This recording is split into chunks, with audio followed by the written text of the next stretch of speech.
Hey everyone, I'm Sarah with WTI, and I have a fabulous cupcake stand that is going to blow your mind when you see how beautiful this looks, not only with cupcakes on it, but when we take the lights down.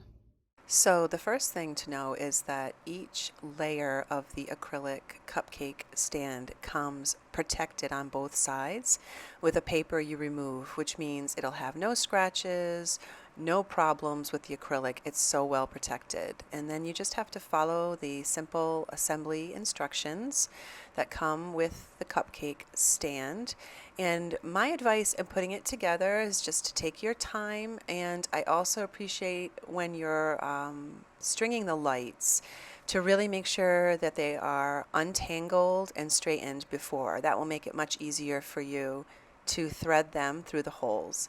And once you have everything threaded, it's a beautiful, extremely large cupcake stand. It's going to hold a lot of cupcakes or anything else you want to put on display.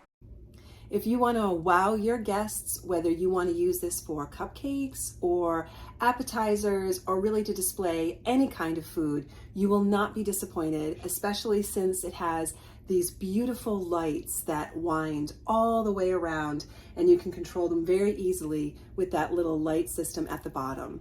I just think this is such an eye-catching and fabulous way to elevate either appetizers or little bits or desserts or anything that you want to put on display. It's a simple display to use, but it is really beautiful, and it's going to add such a touch of spectacular to your gathering, and that is my point of view.